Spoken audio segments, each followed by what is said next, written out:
commissioned a little over a year ago by the Design and Crafts Council of Ireland to do a research report into design and enterprise in Ireland.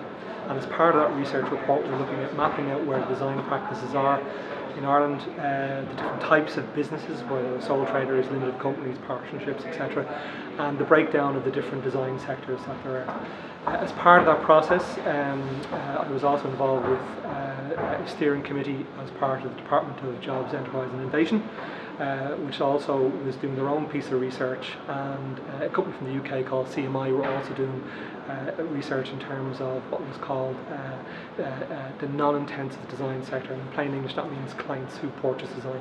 So the three different pieces of research, which were almost done independently of each other, but were also related to each other, fed into the policy framework on design and enterprise in Ireland, which is the first government policy in design in Ireland since the Scandinavian Report in 1962.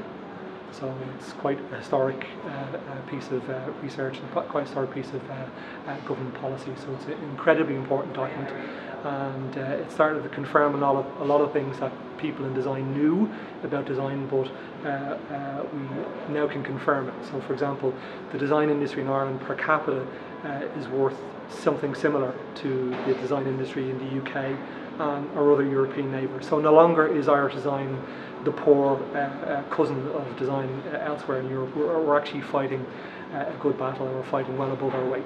So the sector in Ireland is estimated to be worth €38 billion to the Irish economy.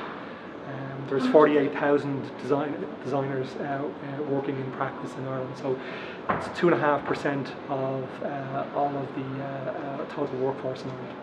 What we have seen though since 2011 is an increase in numbers of employees. So we're starting to see the end of the recession, and we're starting to see the rebirth of growth within the design sector in Ireland.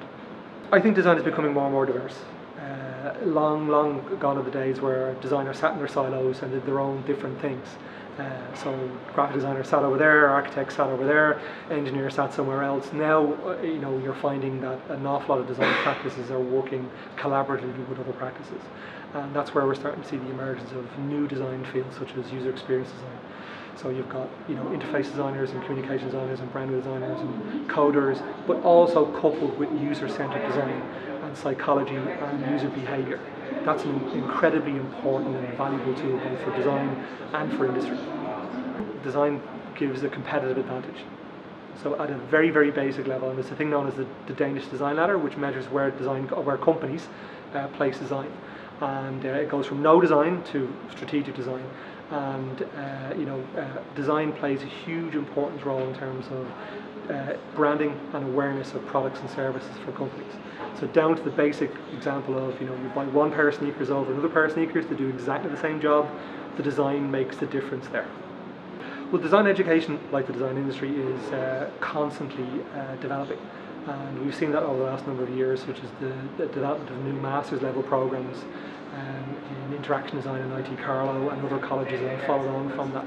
We are also finding that even undergrad level programs are also offering specialisation. So long gone are the days where you did graphic design, but now you do graphic design, but you might also do interface design, and you might also do interaction design at an undergrad level. So design education is constantly evolving and trying to match and meet the demands of industry. One of the most interesting projects I worked on, and it was a while ago, which was the branding for the National Development Plan. And I did that, and I think it was 1999 I did that, and that was, for me, was a huge learning curve.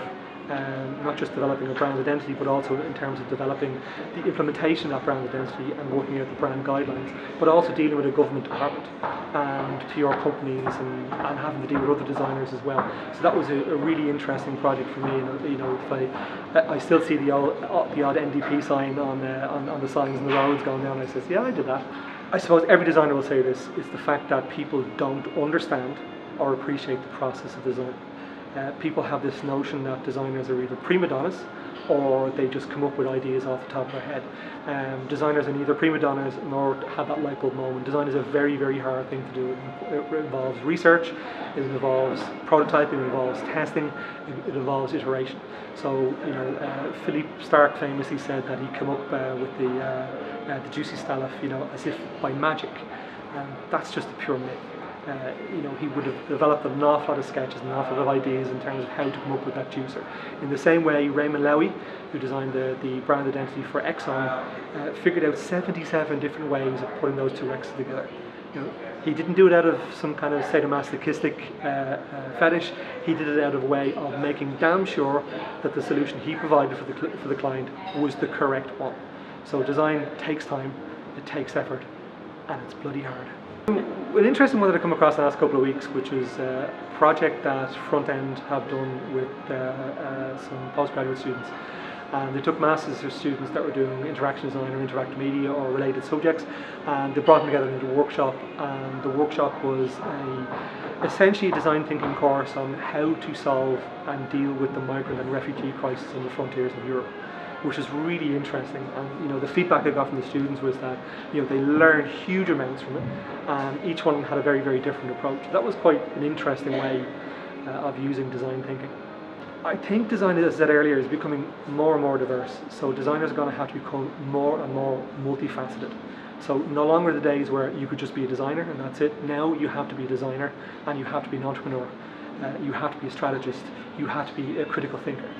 I think one thing that we will see, and we're starting to see already, but more so in the future, is designers taking up roles on board of directors. So I think we will see in the future more design executive officers. So the role is there for designers to become DEOs and to run and manage and form companies using design as hub. They may not necessarily be design companies, but companies that are using design and creative thinking as a business advantage and a business strategy.